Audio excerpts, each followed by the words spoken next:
Prison in the United States holds an angry prisoner. The reason why his eyes are full of murder is because his heart is full of hate. 6 months ago, Jason still had a happy family. His wife, beautiful and caring, looking at the future of the newborn child, is full of expectations. But just when his wife was preparing dinner, Masked Bandit suddenly appeared.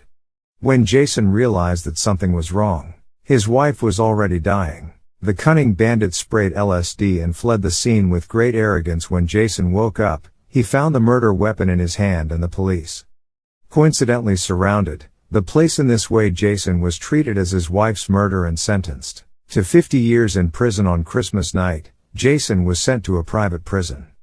The prison is under 24-hour security to prevent prisoners from escaping. The prison is built on the sea. There's only one route in and out, because in this prison all of the most vicious felons, everyone's hands are covered with blood this day. And wanted to have a quiet breakfast, but someone wanted to find trouble, not only towards the dinner plate's pit, but also insulted his wife. The other party did not know that they had messed with the wrong person this time. After the fight, Jason is brought before Julie, who controls the entire prison and is an uncompromising dictator. In order to turn the inmates into assets, he orchestrates flying car races. Death. When meats become drivers, driving modified race cars to kill each other. If someone can win 5 races in a row, they will be pardoned and leave the prison. The track is littered with high-definition cameras and the race is broadcast live for global audience. In the previous race, a mass driver named Frank with super strength won 3 races in a row. In the 4th race, Frank suffered a mechanical failure and was mercilessly targeted by his opponents. Although he won the race but died of serious injury, Julie urgently blocked the news of Frank's death to avoid a drop in ratings. She desperately needs a strong prisoner to replace Frank and continue the competition. Jason is the perfect candidate for the job. Jason is initially reluctant, but Julie's offer's too good to refuse and Jason will be pardoned, as long as he wins the 5th match by pretending to be Frank. After the deal was struck, Jason came to the workshop in high spirits and met with the team coach and technician Fatty. The race car was ready with a high-powered engine that could explode with a terrifying 850 horsepower. In order to avoid accidents, the car is also equipped with nitrogen acceleration. Racing defense is also very strong. The front and side is 2 cm steel plate. Bulletproof glass. Clear Chinese manufacturing. The rear is 15 cm thick, solid armor. In addition to these, the car is also equipped with smoke bombs and even petrol bombs, and then with 2 multi-barrel Gatling machine guns. Can really be described as a very strong performance from the coach's mouth. The flying car race is divided into 3 games. The first 2 games to kill as many opponents as possible, to ensure that they pass the finish line. Can be who can win the 3rd game to be considered the real champion. Jason's main opponents are 5 people respectively: Chinese-American Green, Jim, former professional racing driver Colt, and Jake. Julie, in order to live earnings each race, will be from the women's prison. The selection of hot, beautiful inmates to act as a racer's navigator. Jason's navigator, Keith, is even more powerful and has helped Frank many times to save the day. Facing Keith, Jason didn't want to hide his identity and took the initiative to remove his mask to start the race. As the lights began to flash, the participants looked excited.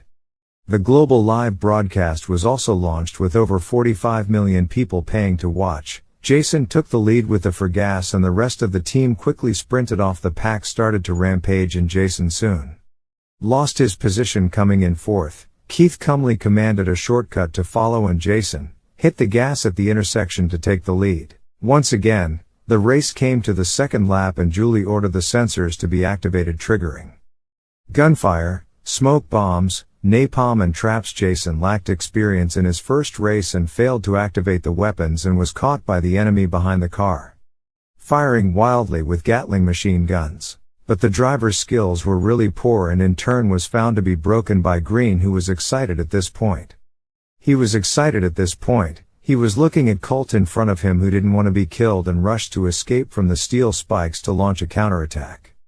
Green was unable to dodge the instant flat tire. The car lost control and began to roll.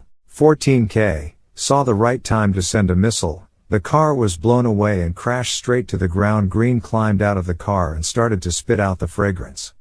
towards the camera, but the next second he was smashed into pieces. The last lap of the race, Jake equipped with a giant Gatling. The power is really amazing coupled with Colt's talking. Jason's armor was in tatters. Jason asked Keith to unload the petrol bomb using the passenger's ejector seat and pop the petrol bomb high up in the oil. Suddenly spurted to cover the whole car without waiting for Colt to react. Case had already thrown up the cigarette lighter and the car was instantly engulfed in flames.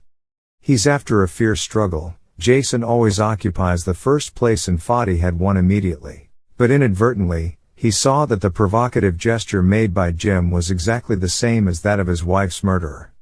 Jason, who's distracted by this, was hit hard by Jake and stopped on the side of the road. Eventually, finishing sixth, the car also became a lot of holes. See the horror of the race. Jason clearly said not to participate. Julie was prepared for this and pulled out a photo of Mason's child and threatened him.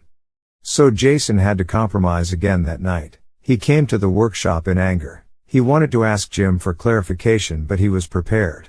Jason was caught unawares and tied around the neck, and Jim was unceremonious, swinging a big wrench to kill, but the next second, a sharp pain from behind it. Turned out to be Fadi arrived in time while the other party tormented Fadi. Jason picked up the steel block and began to counterattack Jim. Where's Jason's opponent? Only explain the truth of the murder of his wife. The company's main business is to provide a wide range of products and services to the market. Unfortunately, the prison guard suddenly appeared and electrocuted Jason to save Jim. The second race was held as scheduled when everyone rushed out of the starting point. Jason, however, does not panic and drives into the abandoned workshop where he threatens to eject Keith to force out a bigger conspiracy, which turns out that Keith has been undercover for Julie order to lurk around and Jason to prevent Jason from winning the race, thus keeping him in prison and bringing Julie greater gains in return. Julie will sign a decree to release Case. But now Keith has no choice but to cooperate. No more worries. Jason turns on the nitrous acceleration to return to the track for the race, but he no longer goes for the first place. Instead, he set his sights on Jim, his wife's killer, and he turned his car around and fired on all cylinders, and Jim starts shooting wildly at each other until he presses past the shield to activate the smoke or not. Jim was blocked from view by the smoke and dodged and crashed badly. Seeing that Pyrite High was not killed by the crash, Jason immediately reversed his car and returned. Meanwhile, Julie, in order to make the race more exciting, sends out a big killer called the Dreadnought. The Dreadnought was equipped with heavy firepower and started pouring ammunition on the riders, a time of flames everywhere. Explosion for 2 drivers died under the shell. More exaggerated is the Dreadnought is also equipped with replenishment device. Once the tires were punctured, there was no way to escape. And in the face of the bowl, that cannon, the 14K could only die of hatred. The two of them are forced to overtake the car and press through the skeleton to activate the trap. In reality, they are ready to kill Jason. It is convenient to plant a bomb on Jason's recent car. Later that night, Jason reaches out to Jake with a super daring plan. The third race it's in arrives and Julie is bottomless, so to speak, to stop Jason from winning. She controls the sensor system and allocates all the resources to Jake with so much equipment. Jake pours crazy fire on Jason and sees the tail armor to be pierced. Jason took the risk to remove the shield, but Jake's extreme reaction to avoid the impact. Followed by Jake fired a series of rockets. The target is not Jason's car, but the prison wall to blow up the gap. The two began to break out of prison, one after the other. It turns out that Jason and Jake have been acting in order to paralyze Julie.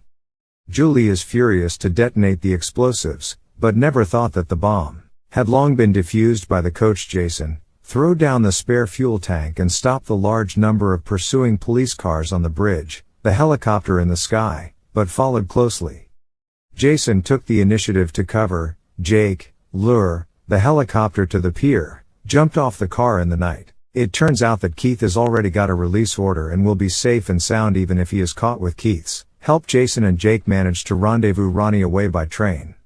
On the other hand, Julie learned that Jason was caught and the ratings also hit anew. I casually opened the gift on the table the next second, but silly 6 months later, Jason and Jake showed up in Mexico and opened an auto repair shop. Keith also drove there shortly after. And Jason not only got his kids back but also gained friends and a new love. Well, I hope you liked it, and if you do, please like and subscribe for more. Thanks for watching. Till another video, take care.